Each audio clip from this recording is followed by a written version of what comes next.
اس وقت کھائیے. جیسے مان لیجیے 4:30 بجے کا ٹائم ہے تو 4 بجے کھانا شروع کر دے آدمی, تو آدھے گھنٹے میں آسانی سے کھا پی لے گا انسان. اس کے علاوہ یہ ہے کہ سحری میں ڈائیوریٹک چیزیں کم لی جائیں جس سے کہ پیشاب زیادہ آنے کا امکان جس میں ہو. مثلا چائے وغیرہ کم استعمال کی جائے. اچھا. دودھ کا استعمال بہتر ہے. جی. اور اسی طریقے سے جو عادی لوگ ہیں ان کو چاہیے کہ دودھ میں پتی ڈال لیں, اور اچھا ہے کہ اس میں اگر پسند کرتے ہوں تو ادرک کا بھی استعمال کیا جا سکتا ہے, کیونکہ ایسی چیزیں ہم کھاتے ہیں کہ جو نہ صرف یعنی نیوٹریشن دے, غذا کی غذائیت پیدا کرے, جی, بلکہ اس میں زود ہضم بھی ہونا چاہیے, بہت ثقیل نہ ہو, ڈکاریں آئیں, آدمی پریشان ہو. ڈاکٹر صاحب بہت سے لوگ یہ کرتے ہیں کہ سحری کرنے کے بعد چاہے وہ کم کھائیں یا زیادہ, بہت سے لوگ پورا کھانا کھانے کے عادی ہوتے ہیں, تو ان کو کتنی دیر کے بعد مطلب دوبارہ سونا چاہیے؟ بہت سے لوگ یہ کرتے ہیں فجر کی نماز کی تیاری یا کچھ اور کرتے ہیں, لیکن زیادہ کا یہ ہے کہ انہوں نے جلدی جلدی سنت ادا کی, جیسے ابھی آپ نے خود کہا ظاہر سحری کرنا سنت ہے, اور اس کے بعد جو یا بہت سے لوگ زیادہ کھاتے ہیں, مطلب زیادہ کھانے کا مطلب پوری خوراک لیتے ہیں, تو اس کے بعد انہیں کتنی دیر تک جو ہے نہیں سونا چاہیے؟ یہ خیال رہے کم سے کم 1 گھنٹہ تو ہونا ہی چاہیے. جی. اور میرا خیال یہ ہے کہ عام طور سے رمضان شریف کے مہینے میں فجر کا وقت جماعت کا اس طرح رکھا ہی جاتا ہے کہ لوگ سحری کھانے کے بعد مسجد میں چلے جائیں, وہاں اپنا یعنی عبادت بھی کریں, اور فرض کی ادائیگی کرنے کے بعد آ کے پھر سوئیں تو ٹھیک ہے.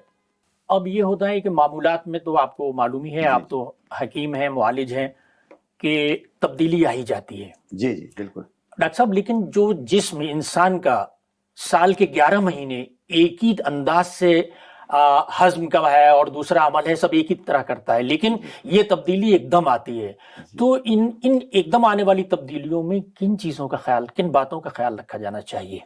جی, یہ کافی اچھا سوال آپ کا ہے. اور عام طور سے جب روزہ ہم شروع کرتے ہیں, جیسے میں نے کہا کہ کچھ عادتیں انسان کے ساتھ لگی ہوتی ہیں, کوئی بیڑی سگریٹ پیتا ہے, کوئی چائے زیادہ پیتا ہے وغیرہ, تو ان کے لیے تھوڑا سا یہ مسئلہ ہوتا ہے, چونکہ ایک انسان کی فطرت میں شامل ہے کوئی لت جو ہوئی ہو, چاہے چھوٹی یا بڑی ہو, تو اس میں اس کا تھوڑا سا رہتا ہے کہ لیکن 2-3 دن میں یہ اپنے آپ جو ہے نارملائز ہو جاتا ہے. جب آدمی طے کر چکا ہوتا ہے کہ مجھے یہ کرنا ہے تو وہ کرتا ہے. اصل مسئلہ یہ ہے کہ اس نے اپنے آپ کو کتنا تیار کیا ہے, فٹ کیا ہے مینٹلی. ذہنی طور پر جب آدمی یہ سوچ لیتا ہے, روزہ رکھنے کے بارے میں سب معلومات حاصل کرتا ہے انسان, کب کھائیں, کب سوئیں, کب جاگیں, کتنا کھائیں وغیرہ, کیا کھائیں کیا نہ کھائیں, تو یہ سب چیزیں بڑی اہم ہیں. اور یہ رمضان جو ہے اصل میں ہے تربیت کا مہینہ. یہ صرف نہ تقوی حاصل کرنے کا ہے بلکہ صحت بنانے کا بھی موسم ہے.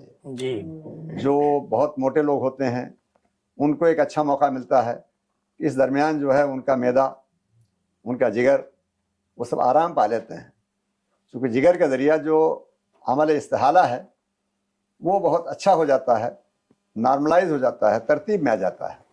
چونکہ ہم لوگ جب روزہ نہیں رکھتے ہیں تو بے ترتیبی سے کھانے پینے کا معاملہ رکھتے ہیں, اور جو سامنے آ گیا, کچھ لوگ بہت سخت ہوتے ہیں, لیکن اکثریت جو ہے وہ یہی ہے کہ سامنے جو آ گیا اسے کھانا ہے اسے. تو یہ جو رمضان کا مہینہ ہے یہ ایک اچھا موقع دیتا ہے کہ آدمی ٹرینڈ ہو جائے, مجھے وقت پر کھانا پینا ہے اور کیا کھانا کیا نہیں کھانا. اسی طرح ڈاکٹر صاحب بات آتی ہے پانی کی. جی, عام دنوں میں ضروری ہے, آپ حضرات ہی بتاتے ہیں کہ بھائی 6 گلاس یا 3 لیٹر 4 لیٹر اتنا پانی 24 گھنٹے میں آپ کے جسم کے اندر پہنچنا چاہیے. بالکل صحیح. تو اس سلسلے میں آپ کی کیا ہدایت ہے, مطلب کتنا پانی ہو یا کوئی مشروب ہو, یہ کس مقدار میں پہنچنا چاہیے؟ جو بہتر ہے وہ یہ ہے کہ افطار کے بعد تھوڑا تھوڑا پانی, ایک بیک وقت بہت زیادہ نہیں, لیکن وہ کئی مرتبہ میں کیا جائے تاکہ جو ڈیہائیڈریشن ہوا ہے دن بھر کا وہ مکمل ہو جائے, مطلب تھوڑی تھوڑی مقدار میں. ہاں, تھوڑی مقدار. دوسرے یہ ہے کہ مشروب کا استعمال زیادہ کیا جائے. اب آج کل چونکہ موسم ابھی اس طرح گرمی والا نہیں ہے, تو اس میں ہمارے لیے جو ہے سوپ کا استعمال بہتر رہے گا. اور ایسے جو پھل ہیں جیسے آج کل امرود ہے, پپیتا ہے, سیب ہے, چیکو ہے, یہ سب ہم استعمال کر سکتے ہیں. اس میں ایک تو فائبرس ہوتے ہیں. جوس کے بجائے فروٹ کا استعمال زیادہ بہتر ہوگا, اور ڈرائی فروٹ کو بھی ہم استعمال کریں اپنے حسب حیثیت. جی, جس کے پاس مونگ پھلی ہے وہ مونگ پھلی ہی استعمال کرے تب بھی ٹھیک ہے اس کے لیے.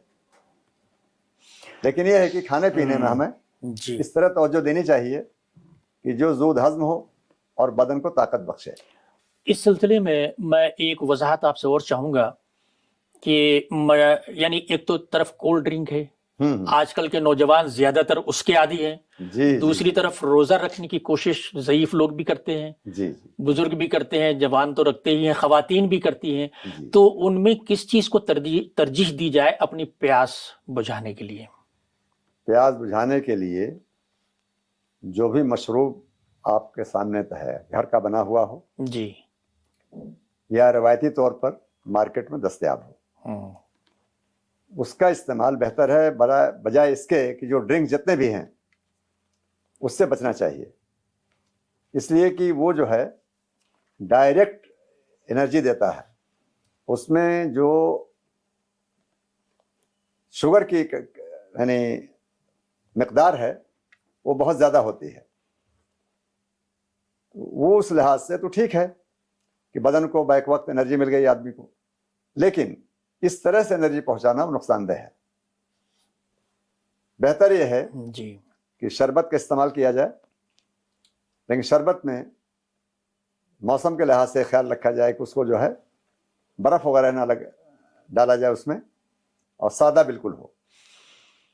ٹھیک ہے ڈاکٹر صاحب, یہاں پر جس طرح آپ نے مشروبات میں فرق بتایا, اسی طرح سے کئی چیزیں اور بھی ہیں جن میں عام طور پر لوگ یہ سمجھتے ہیں کہ طاقت جو ہماری خرچ ہو رہی ہے روزے میں, اب وہ زیادہ کھا تو نہیں سکتے خوراک, تو بہت سے لوگ یا تو معجون وغیرہ لیتے ہیں طاقت کے کچھ, یا وہ طاقت کے جو ملٹی وٹامن کیپسول آتے ہیں نا ڈاکٹر صاحب, بہت سے لوگ ان کا استعمال کرتے ہیں. تو اس میں آپ کی کیا رائے ہے؟ سب سے بہتر طریقہ یہ ہے کہ جو طب یونانی میں رائج خمیر اور معجون ہے اس کا استعمال کیا جائے. خاص طور سے عام آدمی معجون دبید الورد اور معجون فلاسفہ آسانی سے استعمال کر سکتے ہیں. اس میں بہت زیادہ قیمتی نہیں چیزیں ہیں. ایک بات. دوسرے یہ ہے کہ اگر خمیرہ ابرشاہ کی مرشد والا لیا جائے یا خمیرہ گاؤزمن امبری جواہر والا لیا جائے, یہ زیادہ اچھا ہے.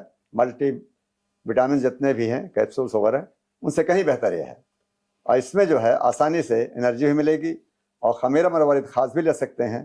اس میں چونکہ قوت مناعت جو باڈی کی امیونٹی سسٹم ہے, امیون سسٹم کو, اس کو ہی تقویت ملتی ہے.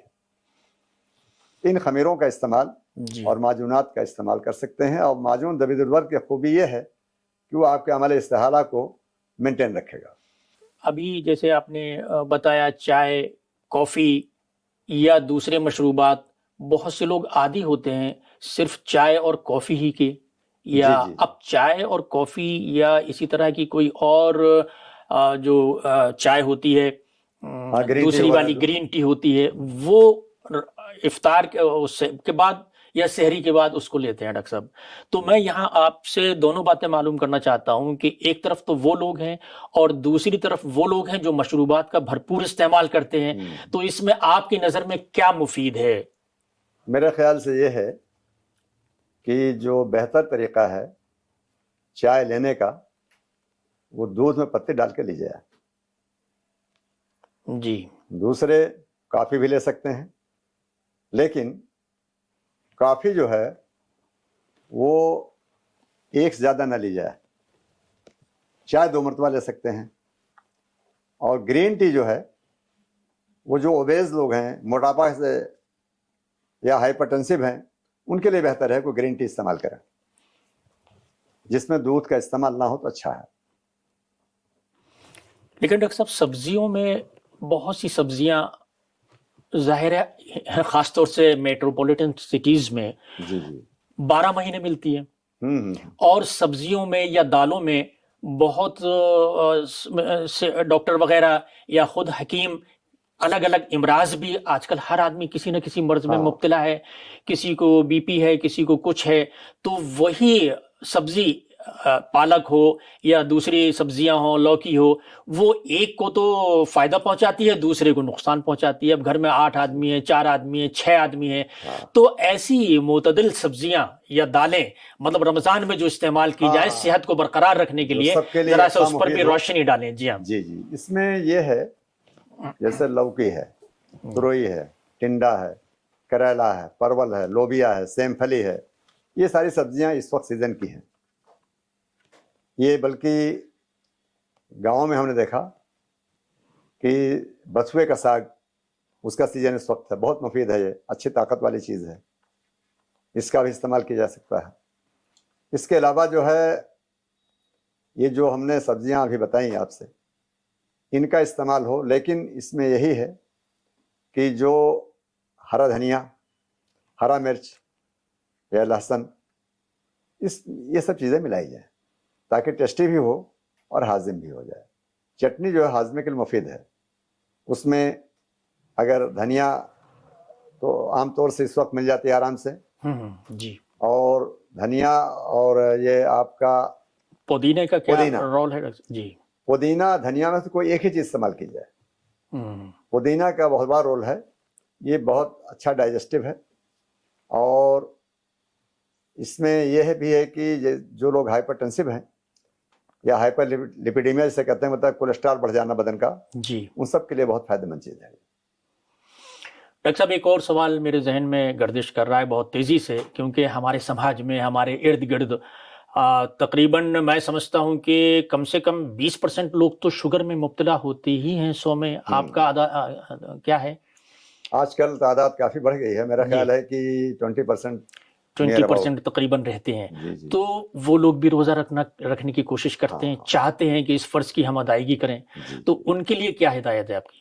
جن کا بلڈ شوگر کا جو ہے، ایک تو HbA1c ہے جی، وہ اگر 8 سے زیادہ ہے تو بغیر اپنے ڈاکٹر کے مشورے سے روزہ نہ رکھیں، ان کے مشورے سے ہی روزہ رکھیں۔ یہ جیسے ہم نے بلڈ شوگر رینڈم لے لیا، رینڈملی بھی اگر 250 سے زیادہ ہے اس کو بھی مشورہ کرنا چاہیے۔ اس کی وجہ اصل میں یہ ہے کہ 250 سے زیادہ جو مریض جس کا شوگر ہے وہ کوئی نہ کوئی دوا لیتا ضرور ہے ایلوپیتھی کی، جی، تاکہ جلدی کنٹرول میں رہے۔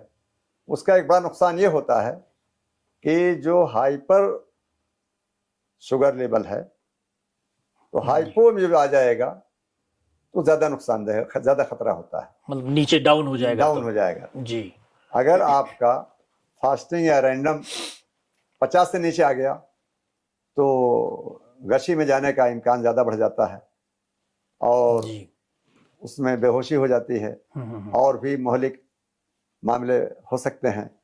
اس لیے ضروری ہے کہ جو روزہ رکھے وہ اپنے ڈاکٹر سے مشورہ کر لے، وہ دیکھ لے گا کہ اس میں کیا نوعیت ہے بلڈ شوگر کی، چونکہ ایک تو ڈائبٹک کنڈیشن ٹائپ 2 جو ہوتی ہے، جی، تو اس میں عموماً کنٹرول میں رہتی ہے، تو زیادہ دوا کی ضرورت اس میں نہیں ہوتی ہے۔ جی جی، تو جن کا جو ہے 200 کے نیچے رہتا ہو، تھوڑا سا ان کے لیے خاص غذا بھی بتاتے چلیں آپ۔ ہاں، اچھا، جو ڈائبٹک لوگ ہیں جی، ان کے لیے بہتر ہے کہ مشروب جو ہے وہ ڈرائی فروٹس کا تیار کریں، اچھا، جو دستیاب ہو ان کو آسانی سے۔ جی، اس کے علاوہ یہ ہے کہ آلو، چاول، چینی، اس کو بالکل پرہیز کریں۔ وہ جی، فروٹ جوس استعمال کر سکتے ہیں، وہ عثمان اناس کا جوس بھی بہتر ہے، انار کا جوس بھی بہتر ہے، سیب سنترے کا جوس بھی ہے، یہ استعمال کیا جا سکتا ہے آسانی سے۔ ڈاکٹر سید احمد صاحب، ہم سے آواز دی وائس سے بات کرنے کا آپ کا بہت بہت شکریہ۔ آپ کا بھی بہت شکریہ، چونکہ رمضان المبارک کی آمد ہے، اور یہ ایک برکت والا مہینہ ہے، رحمت والا مہینہ ہے، لوگوں کے لیے نہ صرف یہ جیسا کہ پہلے بتایا جا چکا ہے، یہ صحت اور تقویٰ دونوں کے لیے یکساں مفید ہے۔ ناظرین، رمضان کی مبارکباد کے ساتھ ایک بار ہم پھر ڈاکٹر سید احمد خان صاحب کا شکریہ ادا کرتے ہیں، اور امید کرتے ہیں کہ اگلے ہفتے آپ کو اسی طرح کے پھر کسی